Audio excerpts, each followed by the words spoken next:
Good evening, and welcome to Vanguard News. It's a pleasure to have you with us. I'm Jack Thurmond. And I'm Gavin Beck. Let's get started. Gainesville students, are you tired of struggling to find a parking space before your first class? I went out to get input from both students and staff on parking concerns. In the early morning hours at UNG's Gainesville campus, students and staff members have little to no trouble finding parking. However, as the day rolls on, locating a spot becomes more and more of a struggle for latecomers. So I always get here really early, so it's not too bad for me, but yeah, when I move to another building, that's when it's really bad. Usually it takes me about a total of 5 minutes, just constantly circling around until I find some sort of parking somewhere or an opening at least, or someone leaves. But yeah, about 5 minutes in total. When asked, this is what some students and staff said should be done to fix the issue. Maybe move around some of the staff parking spaces. I know why they're there, but I don't know, I feel like there's a lot of them because a lot of those are empty when I drive around. Most of them are empty, actually. I think it's having a better system to assign spots to students and faculty. I think that's the better way. And also taking into consideration when we have more students, I think it's between 10 a.m. and 1 p.m. That's when most of the parking spots are taken. Former SGA Vice President Chris Hale had this to say about the matter. I think the best way to look at it is not necessarily to create new parking avenues, but to actually realize that there's a lot of unused parking that we have around our campus. And I think the best way to do that, to advocate it, is through tabling events and also to understand our shuttling services are here to help. And we might need more shuttles potentially. I don't know where the process is with that. Whether or not issues will persist with the campus's rapid growth is yet to be seen. With your traffic news, I'm Jack Thurmond. Have you ever felt like getting a home-cooked pasta meal at UNG? Head to the UNG Student Center at the Gainesville campus and have Giacomo Canova take your order. Reporter Logan LeSueur tells this story. For UNG students, there's plenty of food surrounding the Gainesville campus. But if you're feeling like getting a home-cooked meal, head to the UNG Student Center, where one cook is waiting to take your order. Giacomo Canova, a cybersecurity student here on Gainesville who cooks freshly made personal pasta dishes just for you. So I'm probably not going to graduate from here because I'm going to the Navy in 3 months for cybersecurity and computer analytics. He went on to tell me that he wants to go into the private sector to earn enough to invest into real estate and to create generational wealth for his future family. A question you may be asking yourself is, why is a cybersecurity student that wants to go into the military cooking pasta in the student center? I got into cooking. I'm Italian, so everybody be cooking in my family. Gotta eat. I love to eat. Gotta cook. Because restaurants ain't it. The best restaurant is one of my kitchen. That's the best restaurant. I'm not. So why come to him to cook your pasta? Where else are you gonna get it? You wanna go to Olive Garden? No, really,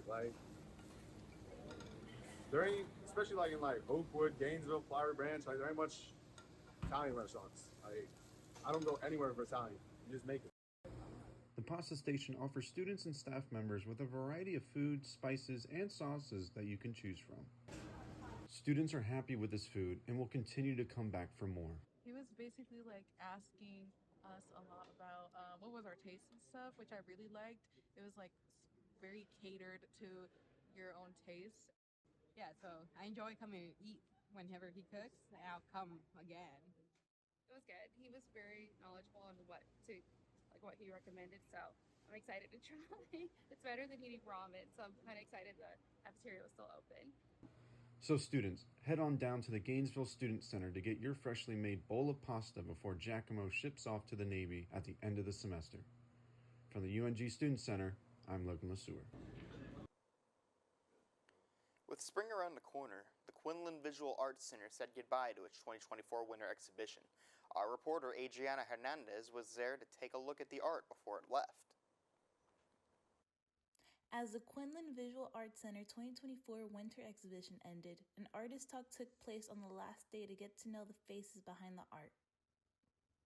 In this special event, the artists shared insights into their creative process, techniques, and the inspiration behind their latest works.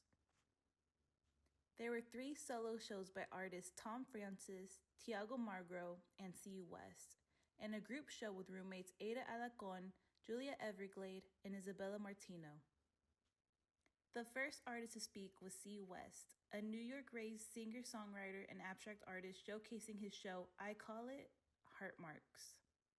Although he never took art seriously, a traumatic event brought him closer to painting as an outlet to express himself.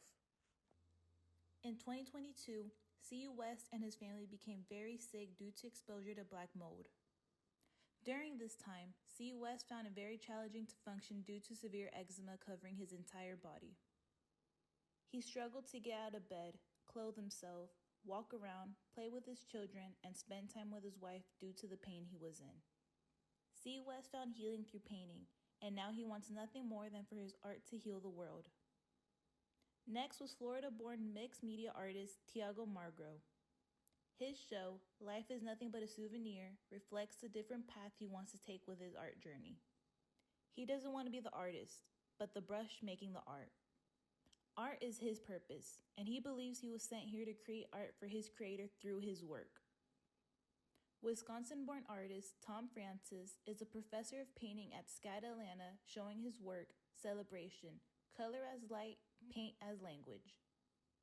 Despite his works being shown throughout the United States and Europe, he was never interested in art until he attended college. He enrolled as a biology major, but after taking physical chemistry, he knew it wasn't for him. During his first art class, he was surprised at the flexibility and possibilities art could bring and started questioning his career. And the group show consisted of UNG alumni Ada Alacon, Julia Everglade, and Isabella Martino. Their exhibit, How I See Her, actively references themes of healing while celebrating the inner child, the power of female friendships, and romanticizing their experience of living together. Each completed a self-portrait to define their own narrative and how they're presented to the world, whereas the portraits they depicted of each other reveal the unfound beauty that they don't see in themselves. Examples include the girls' portraits of themselves as kids together, Ada's past selves that made her into the woman she is today, and Julia's realization that the two versions of herself can coexist. While their paintings are no longer on display, their impact and stories will continue to live within these four walls. For Vanguard News, I'm Adriana Hernandez. January 31st marked the last day the iconic Georgia radio station 104.7 The Fish was on air. Salem Media Group, the station's parent company, sold 104.7 to the educational media program in conjunction with 6 other radio stations. Our reporter Bruce Clark asked students about the station's impact and whether they think radio is dying out. What I think about 104.7 closing down, I think that's really sad, honestly, when I heard about it, because I used to listen to the radio when I was a kid, going to school or something. My mom used to put on the radio all the time. But I feel like they shouldn't have sold the company. I didn't really listen to it. I listened to, I think it was 99.7 all the time when I was growing up. But I think it's really sad that radio is dying. I think radio is it's not dying, it's just changing forms. I've not heard of it at all. And radio is, I've always liked radio. I've always liked listening to it as a kid. I always liked randomly turning it on and seeing what was playing. There were new songs coming in. Honestly, I don't know about radio dying. I don't think it's really dying that much. There's still a lot of people out there that listen to radio, myself included. But it's really sad that they sold the company and they're not making enough money to keep it open and spread the word and do what they love. So with Spotify becoming super popular and many people jumping to Spotify to start podcasts and D&D campaigns and submitting them on there, I feel as if radio is moving towards more to Spotify. But I will miss the randomness and the newness that comes with turning on the radio every day. While DEI is coming and going, some companies are standing by their initiatives. Our reporter Peyton McDaniel has the latest on diversity, equity, and inclusion in the workplace. Since Trump took office back in January of this year, DEI programs and initiatives have been the topic of conversation for the federal government and corporations. While some are choosing to discontinue their DEI programs, others, like Delta and Costco, are standing firm in their decisions to keep their programs going. On January 23rd, at Costco's annual meeting of the shareholders, a proposal submitted by the National Center for Public Policy Research was discussed. This proposal argued that Costco's DEI programs and initiatives, quote, hold litigation, reputational, and financial risks to the company and therefore financial risk to the shareholders, end quote. According to AP News, more than 98% of the Costco executives voted against the proposal. The board stated that they believe our commitment to an enterprise rooted in respect and inclusion is appropriate and necessary. Because of Costco's decision to stand with its DEI programs rather than repeal them, some members of the New York community decided to come together and show their support. Al Sharpton, along with at least 100 members of the National Action Network, participated in a buy-in to show their support for the company sticking with its DEI policies despite rising pressures to dismantle them. I'm Peyton McDaniel, and this has been Vanguard News.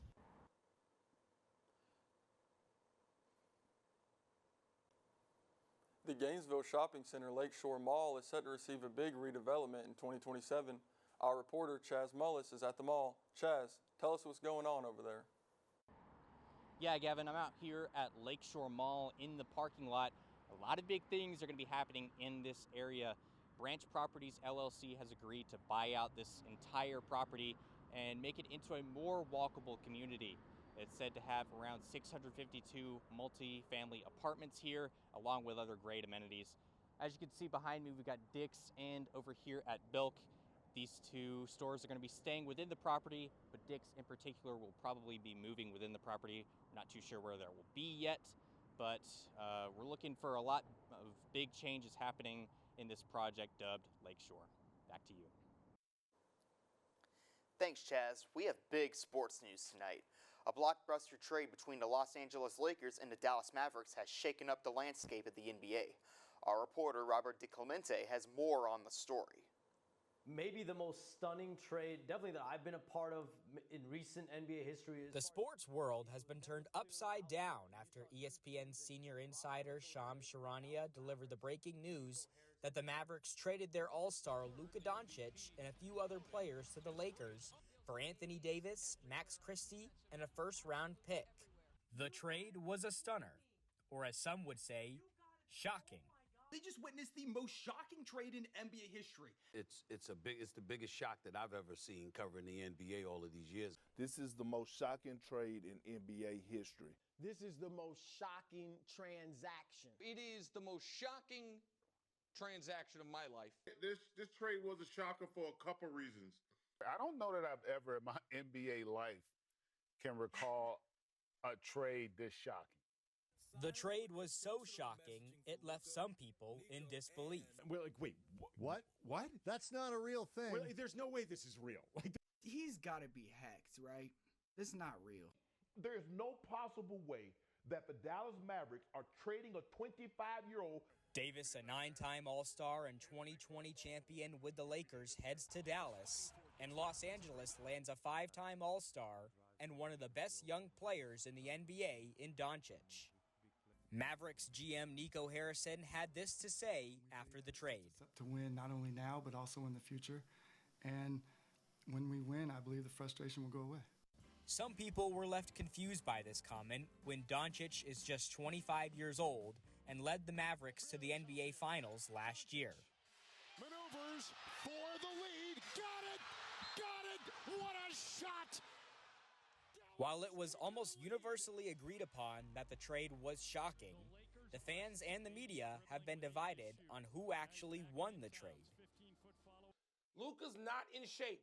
He hasn't been in shape. He doesn't get there. Then you have the Lakers side. They just hit a grand slam. The Mavericks should be ashamed. Are the Mavericks gonna just waive Anthony Davis? Some people took to X to voice their opinions. Mortgage Sense 83 said this is a gorgeous trade for the Lakers. They robbed Dallas. Dutch Dalton 992 said that's an awful trade for the Mavs. Do they hate Luka? NBA players also posted their reactions to the trade on X, and it even garnered the attention of other professional athletes. Whether you think the Mavericks or the Lakers won the deal, one thing's for certain.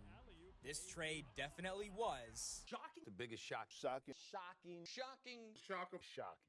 From the Vanguard, I'm Robert DiClemente. Back to you.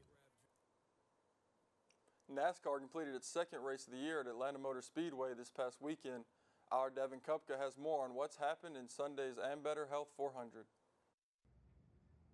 Christopher Bell was able to end his 19-race winless streak tonight here at the Ambetter Health 400 at Atlanta Motor Speedway, and here's how it unfolded. And here we come for the start of just 400 miles high speed in Atlanta. And Josh Berry will get this. The race opened up with stage one going completely green.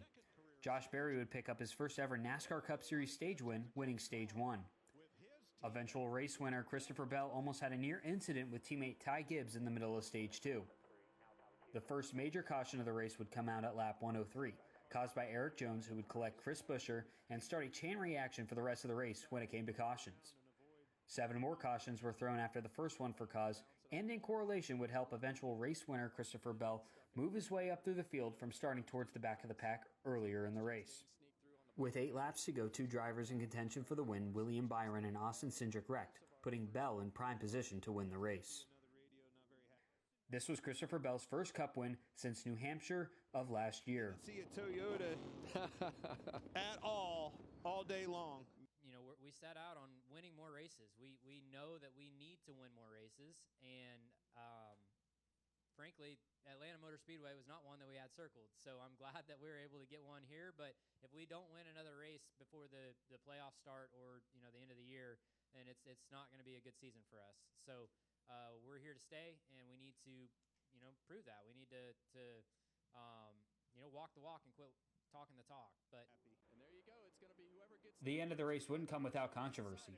On the last lap, a wreck unfolded behind the leaders on the backstretch that would end the race. In the past, NASCAR has held back the yellow flag so the race could end under green. Yeah, I don't have control of that button. I think they do the best job they possibly can.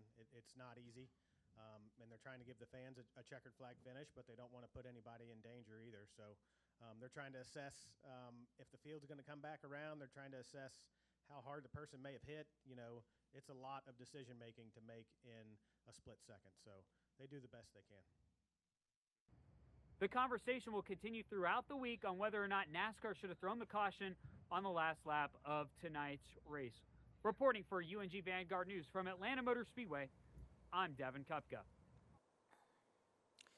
The UNG Nighthawks men's basketball team claimed a crucial victory on homecoming night, sealing the win in dramatic fashion. Reporter Gavin Beck has all the details from an unforgettable matchup. The University of North Georgia's men's basketball team put on a thrilling performance in front of the 1,600 students, faculty, and alumni in attendance on homecoming night. The Nighthawks took down the University of South Carolina Beaufort in a nail-biting 96-90 overtime win. This was a huge win for UNG as it snapped their previous 5-game losing streak against one of the top teams in the Peach Belt Conference standings. Spectators stayed on their feet as the game was never out of reach for either side. The lead changed 7 times throughout the game, and an early 9-point Nighthawk lead was the largest of the night. Junior guard A.J. White's 23 points led the charge and marked his 7th 20-point game of the season. Caden Charles also notched a double-double, scoring 20 points and grabbing 15 boards to go along with 3 assists and 2 steals. However, freshman forward Zach Hawkinson brought the biggest spark of the night, showcasing his high-flying scoring ability, at one point scoring 6 straight points on 3 consecutive dunks, taking back the lead for the Nighthawks early in the second half. And when it mattered most, he sank 2 crucial free throws in the final seconds of regulation to send the game into overtime. Hawkinson finished with 18 points and 6 rebounds on the night. UNG's ability to get to the free throw line is what ultimately sunk the Sand Sharks. The Nighthawks converted a staggering 41 of 50 free throws, while the Sand Sharks managed just 11. 7 of those free throws came in the final 38 seconds, pushing the Nighthawks to a comfortable 6-point win. White continued to showcase his poise under pressure as he nailed a contested three-pointer with under a minute left in overtime to put the final dagger into the heart of the opponent.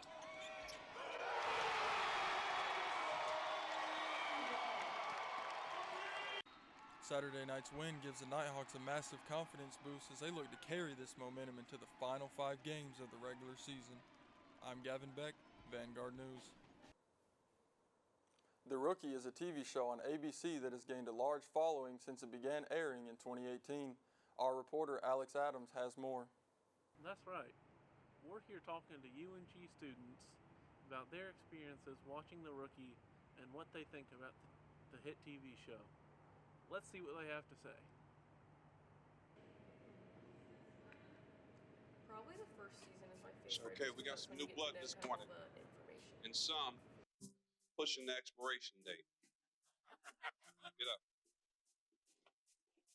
After 6 months together in the academy, you've earned the right to be here, but you'll have to prove yourself to stay. Don't really like it much, to be honest. It's kind of like make-believe, fiction. I like this action-packed, of course, and then the storyline's good. The acting's also really good, which I think is rare to find nowadays. So that's probably why I like it the most. I think probably like the action of the show. It's probably like the best thing that they have. Tim Bradford. He's the only one that probably gets as close as you can to a real fight. Logging in for overtime in pursuit of a high-speed suspect. You sidestep over to your left, face down on the ground, arms out to the side. Intercepted by Weddle. He's at the 20. The 10. Touchdown, Eric Weddle. Not really, not like one particular favorite. I kind of just, the show in general is really good. I really like watching it. I think I've watched it twice now altogether. As we can see, the show may be a hit for most, but some people are not as big a fan as others. For Vanguard News, I'm Alex Adams. The UNG Public Safety Department gained another canine family member earlier this month. Mavis, a year-old black lab, joins Canine Rex with the UNG Public Safety Department as a therapy dog. Mavis completed and passed Canine Good Citizens training at the end of 2024 and immediately got to work. She has been making a positive impact on the department and the community by spreading her infectious joy. Make sure to show your love to the UNG Canine crew when you get the chance. That's all the news we have for you tonight. Join us again on March 20th for our next edition of Vanguard News. I'm Gavin Beck. And I'm Jack Thurman. Thank you for watching, and make sure to join us next time.